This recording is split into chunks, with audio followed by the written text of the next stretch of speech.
Welcome to Arts in the City. I'm Magalie Laguerre-Wilkinson, and we're here at New York's Salmagundi Club.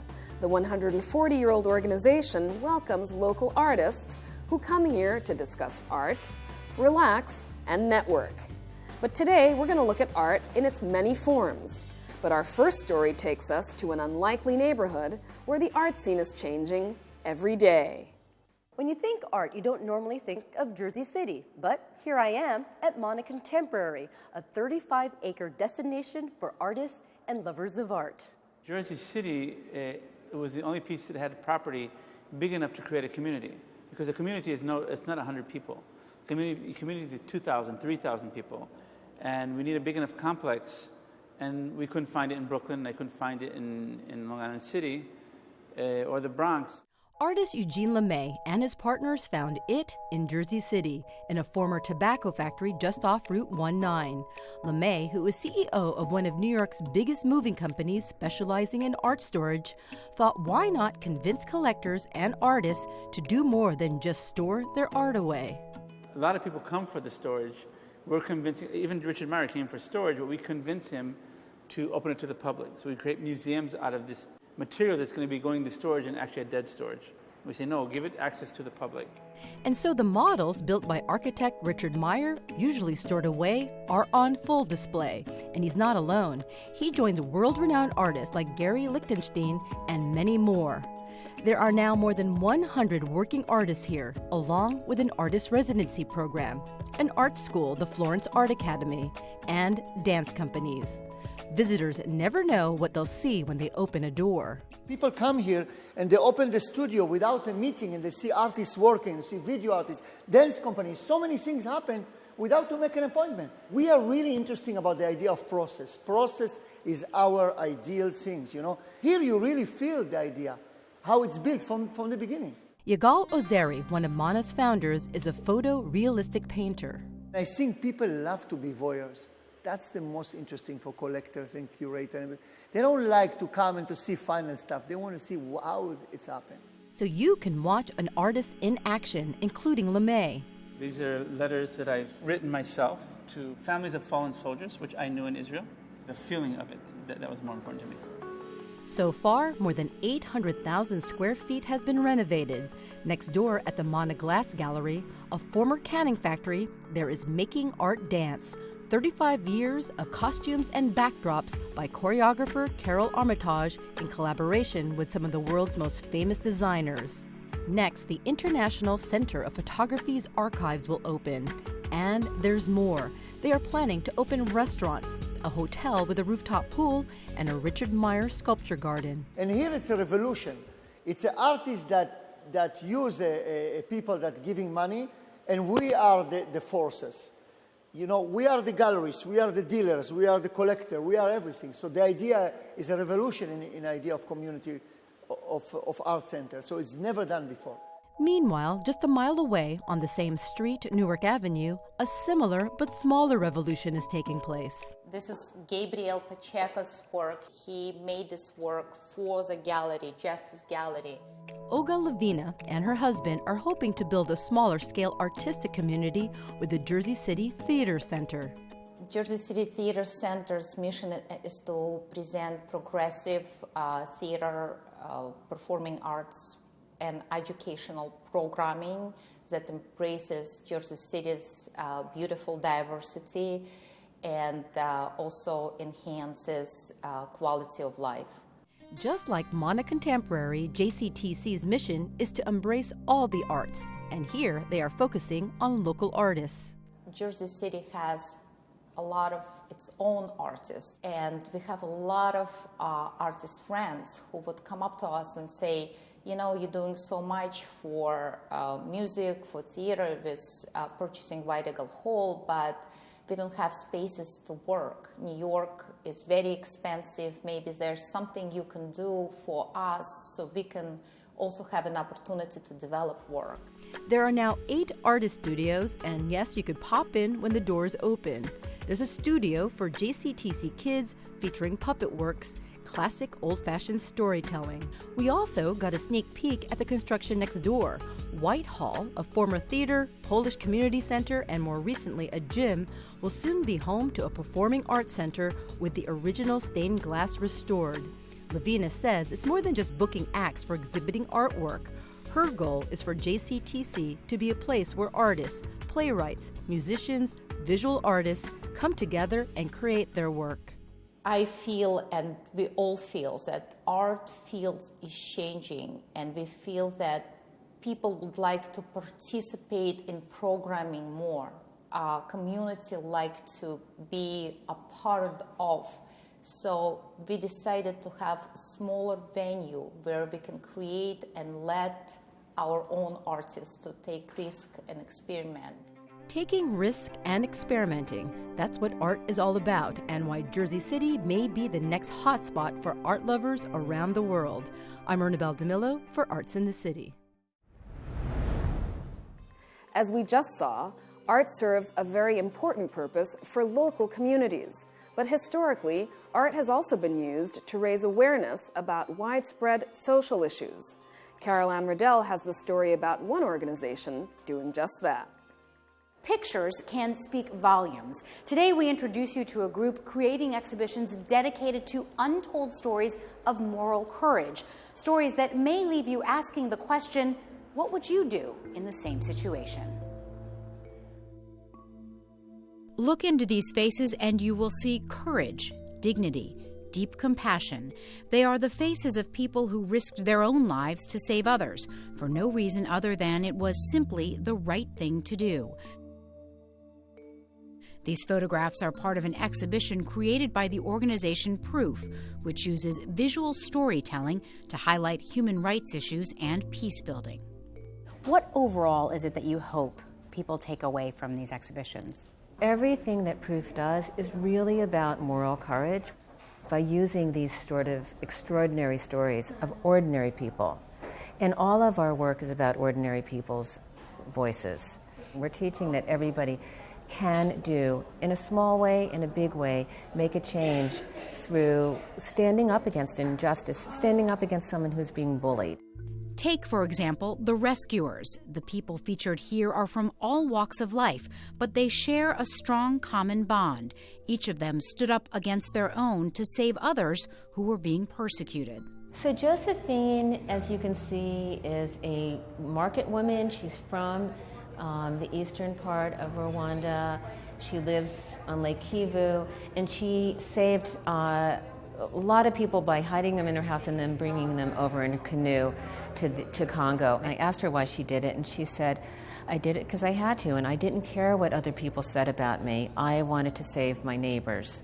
This gentleman is from Cambodia, and he was the leader of a small village in Cambodia, and during the genocide during Pol Pot, he actually went in, and right here you can see this temple was burning, and there was a group of people in the temple.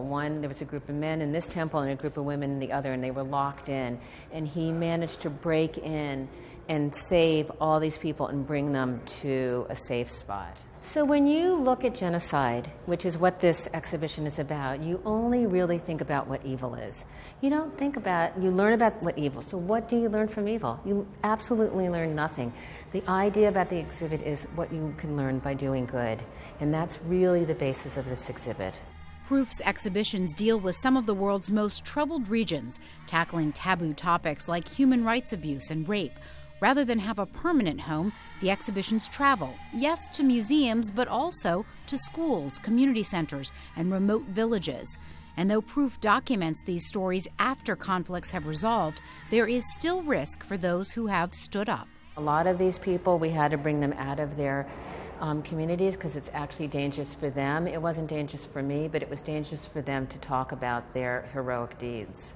The photos themselves are powerful and haunting in their directness. These pictures are beautiful. They draw you in. You want to look at them. You want to go in and say, what's going on? What is the story? Why are these people telling us, what is the story? So once you draw people in, then the testimony goes along with it.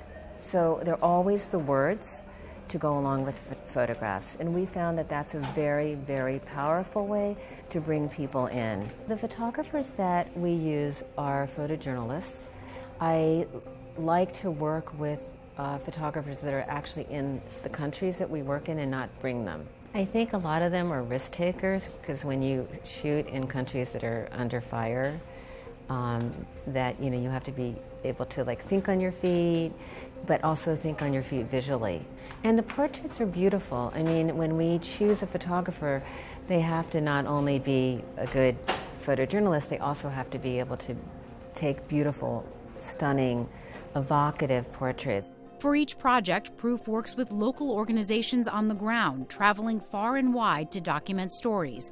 Leora, whose background is as a photo editor, does all of the interviews herself, a heartbreaking but ultimately fulfilling part of her job. It is hard when you hear these horror stories of rape and you hear these horror stories about people saving each other from being, killed. It's extremely difficult, but I do feel that the mission helps me through it. The hope is these stories of ordinary people doing the extraordinary will inspire all of us to stand up for justice in ways big and small. I'm Anne Riddell for Arts in the City.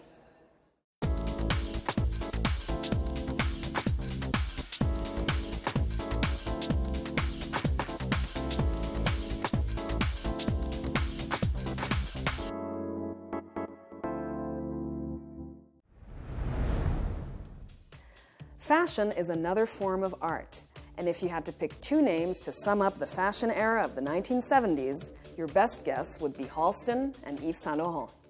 Their names and the fashion brands they created remain an iconic force on catwalks across the globe, long after their passing. Halston and Yves Saint Laurent are two designers who defined a sexy and glamorous style that became their lasting legacies. The decade of the 1970s would transform the pair into bold-faced names and provide inspiration for elegant looks designed with every woman in mind. Ensembles and accessories of the era are front and center at the Fashion Institute of Technology's exciting exhibit, Yves Saint Laurent and Halston, Fashioning the 70s. Emma McClendon, FIT's assistant curator, gave us a tour of the gallery. Did Halston and Saint Laurent capture a mood, or did they create a mood? I think that the 1970s is a really difficult time for fashion historians to look at, because it was a period when fashion rules, dress codes began to break down. We see the rise of the counterculture movement in the late 1960s, women's liberation, and a lot of different social movements happening in this period. So I think that Yves Saint Laurent and Halston really were reacting to these, but then transforming it into what we consider to be a modern way of dressing in a lot of ways. Fashion offered women multiple choices for the first time, and leisure-inspired clothing was all the rage, while each designer, in his own way, looked to redefine the body-hugging style and glamour of old Hollywood. But it's not just an interest in 1930s evening wear. We actually see Halston particularly looking to 1930s swimwear, particularly in this dramatic cutout piece with the cutouts right at the hip. This is directly taken from 1930s bathing suits. I'm looking at this over here, these two pieces, which are similar, and they're similar in so many ways, and yet from both different designers. Absolutely. These two, I think, are some of our favorite to point out to tour goers, in that they're very clearly tapping into the same style. Right. They're the same color. They're both capes and sweater and skirt sets. The Saint Laurent is much more theatrical, much more decorative, and has a sense of the exotic. The Halston is much more minimal, much more streamlined. Halston loved elegance. Take this classic twin set, a traditional form of the shell and cardigan, but elongated here and paired with matching gloves to create a dramatic evening ensemble. And of course, there was ultra suede.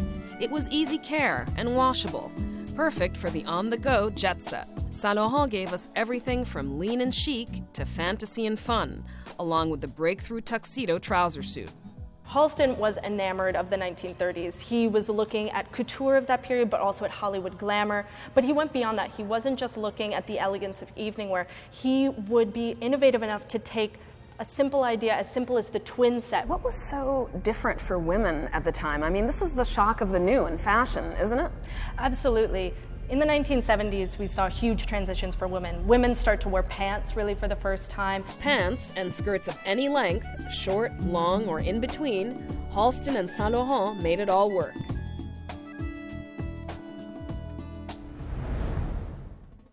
Babe Ruth liked them, and so did Winston Churchill. Even Jennifer Lopez has been known to enjoy them from time to time. Yes, we are talking about cigars. Tony Guida found one store in New York City whose owner is mastering the craft of hand-rolling the perfect cigar. If you hope to make a killing in Incan culture 1,500 years ago, you cultivated tobacco. It was just like printing money. If you sailed into the New World with Christopher Columbus 500 years ago, the gifts natives handed you would have included sheaves of tobacco. If you walk down West 29th Street in Manhattan today, you'll find tobacco being handled with as much respect as ancients bestowed.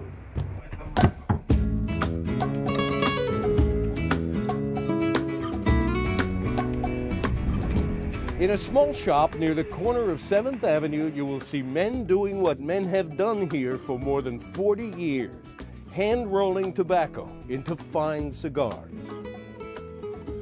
They all come from the same hometown as my father. Your rollers. Yeah, all of them. And he's in Dominican Republic, Tamboril. Jesus Martinez has cigar making in his DNA. His father, Antonio, passed it to him just as their fathers gave it to them. Tobacco is the biggest industry in Tamboril. So as little kids, they learn the process. They usually start around 7, 8-year-old, just helping the rollers, and then they work their way up. At Martinez Cigars, most of the tobacco, the filler, comes from the Dominican and Nicaragua. Cigars are finished with renowned wrapper from Connecticut or Cameroon. The rollers work quickly, quietly, artfully. That is the binder, the first step. Okay. And what he's going to do now is blend the filler. That'll be the Dominican filler, and he'll blend it with the Nicaraguan. Now he's rolling the filler into the binder, and right after that step, he'll put it in the molds, gives them the nice round shape. Each roller will produce up to 150 cigars a day, 6 days a week. He uses a little... That's tree sap. It's what? Tree sap. They use that to hold the wrapper together. This is the finished version. That's the finished product. And the torpedo shit. Torpedo shit, yeah. What do you call it? Maduro wrapper, blend Nicaraguan and Dominican tobacco. And this is, I see, it's still a little wet, and that's the tree sap. That's the tree sap, yeah. You don't have to be a smoker to appreciate Martinez cigars. Liz Apthorpe, visiting from Lincoln, Nebraska, took several home as gifts. Jonathan Caldwell from Queens stops by nearly every day. You're in healthcare. Yes, sir. And you're smoking a cigar. Bit of a paradox, huh? Well, listen, some people say that smoking and maybe an occasional drink is the best healthcare. I agree. I absolutely agree. One cigar, one scotch a day. It's not me saying that. Okay. There are some people. I'm one of those people, yes. You are? Absolutely. Though Jesus Martinez learned how to roll cigars from his father, he figured his talents were more entrepreneurial. You majored in business in college. Yes. Not cigar rolling. Not cigar I don't know rolling. too many colleges that offer that cigar major. rolling, yeah. Jesus Martinez's two sons have shown no interest in continuing the family business, but they're still young. As with fine tobacco, age will determine what they can contribute to the craft and the commerce of hand-rolled cigars. I'm Tony Guida for Arts in the City. Many people like to listen to the Moth Radio Hour each week for its personal storytelling. But did you know the Moth also has open mic competitions here in New York? Donna Hanover sat in on one. The Moth Story Slams are local events all around the country. People get 5 minutes to tell a story that can be poignant or funny or both. All the stories have to be true. They can't be made up. And you're so honorable that you would never add a little extra. Honestly, I'm very honest, and all the stories are too embarrassing to be made up. Tonight's event is held at the Housing Works Bookstore Cafe. Jennifer Hickson, who produced the first Moth StorySLAM 15 years ago, explains what she wants when recruiting volunteer judges from the audience. I look for people who look sane. That's always a good plus there. Who look friendly and warm, and who I think will be generous, because we're not in this to make anybody feel bad. Those who want to speak put in their names, and 10 of them get picked out of a hat. Some people are almost regulars. Last time, after they called my name, I actually went temporarily deaf. I couldn't really hear. I couldn't, because it's a lot of adrenaline and it's a lot of fun. A frequent MC is Ophira Eisenberg, a comedian and host of NPR's Ask Me Another. I've never been in a crowd before where they are just rooting for that person to succeed in their story or get the girl or win the money or figure it out. It's just a boisterous crowd.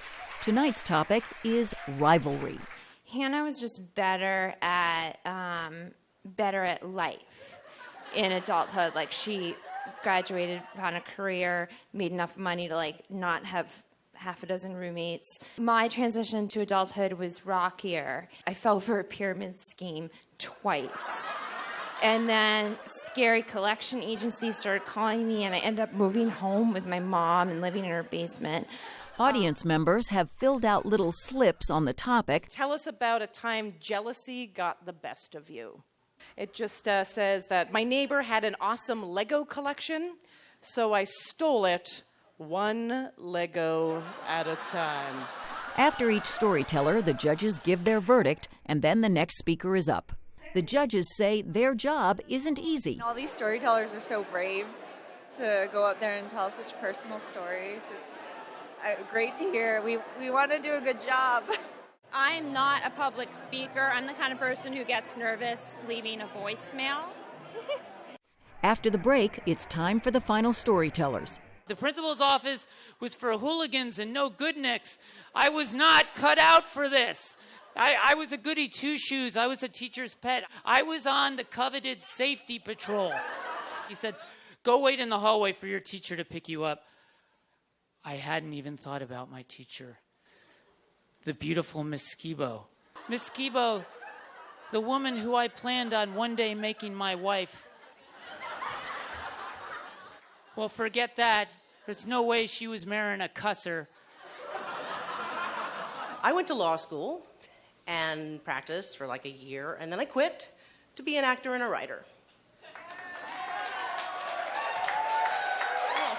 See, only in New York. This is why I'm here. When the numbers are added up, the winner tonight is Steve White. How do you feel now that you've won? Awesome. It's always fun doing the Moth. The winner gets to tell a story at a Grand Slam a few months later. And sometimes these storytellers make it all the way to appearing on the Moth Radio Hour. We want the dog walkers and the lawyers and the dental hygienists or whoever's got a story, and they all do have them. So it's a beautiful art in that way. You don't have to have a perfect pitch. You just have to have your voice and your experience. I'm Donna Hanover for Arts in the City.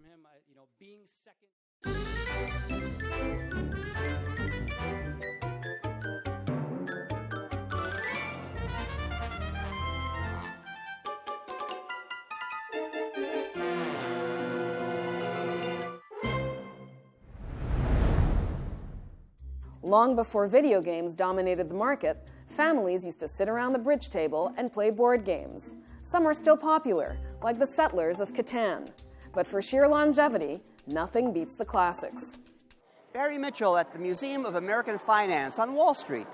Who really invented the board game Monopoly? Was it Charles Darrow on a piece of oilcloth in his kitchen? George Parker and his brothers in Massachusetts? Colonel Mustard in the library with the candlestick? That's not Monopoly, that's Clue. We always played at Christmas, on Christmas Eve, and we always made clam chowder. I grew up very close to the ocean. So it's strange, whenever I play Monopoly now, I always crave clam chowder. Mary Pilon is the author of The Monopolists, Obsession, Fury, and the Scandal Behind the World's Favorite Board Game. Is it true the Parker brothers actually invented the game, or is that a lot of bull?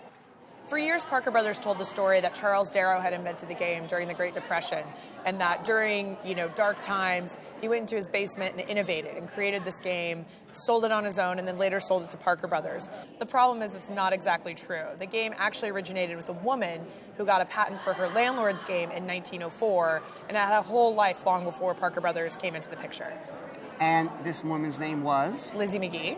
What kind of person was she? So she was pretty unusual for her time. She was a very outspoken feminist. She was a follower of Henry George, who was a very prominent political economist at the time. So she makes her landlord's game as a teaching tool to teach people about Henry George and single tax theory, and it's very much a protest against the monopolists of her time, the Carnegies, the Rockefellers, things like that. Big trust. Exactly. 5, 6, 7. Chance. This is exciting. This is exciting. This chance? Okay, yes it is. Is that chance?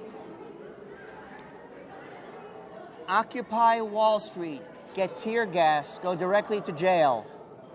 Only kidding. I teach at Monmouth University, and I also teach at Long Branch High School, 11th and 12th graders, advanced placement courses, including advanced placement macroeconomics. Professor Noah Lipman uses Monopoly in the classroom.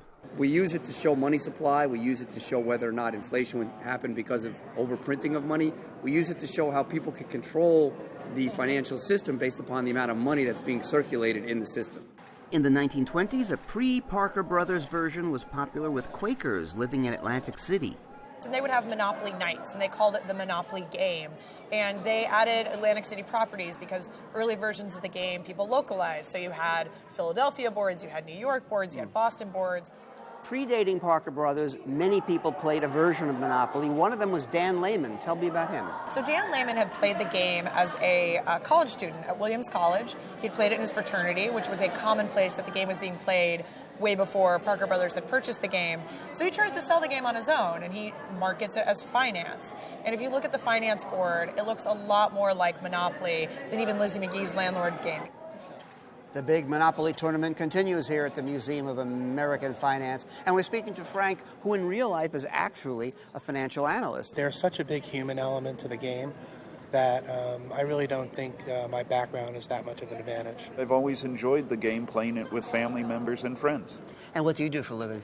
I work for the National Park Service. You know what? For talking to me, I'm going to buy you a railroad. Okay. There you go. Thank you. In this era of video games, why are certain board games like Monopoly especially still popular? So I love video games too, so I come at this embracing both worlds. I think there's this interesting backlash to a lot of technology. So we love our smartphones, we love our laptops, we also love getting away from them. So I think there is a return to kind of the more simple face-to-face elements of it. And what became of Lizzie McGee? Did Parker Brothers beat the mother of Monopoly at her own game? They gave her some kind of small buyout. $500. $500 to take over the game, which clearly was a classical mistake of Monopoly. I don't think Lizzie McGee is totally forgotten today. I think that, for one, her game is played everywhere, and her story was lost for a really long time. But now it's out there, and here we are talking about her. So how can we even think to say that she's been forgotten? When I was in college, we were sitting around the newspaper office saying, we're bored. One of my friends, Randy Rock, said, let's make a board game about being bored. So we came up with Monotony. Wow. We published this in the Queens College newspaper Newsbeat in the centerfold. Instead of community chest, we had things that said, you hand in a factory term paper, turns out it was written by your professor. Lose 3 credits. Should I show it to the people that manufacture Monopoly? I'd keep it under your hat. Barry Mitchell for Arts in the City. That's our show for today. For more information on the Salmagundi Club or any of our stories, visit the links below. I'm Magalie Laguerre-Wilkinson, and I'll see you next month on Arts in the City.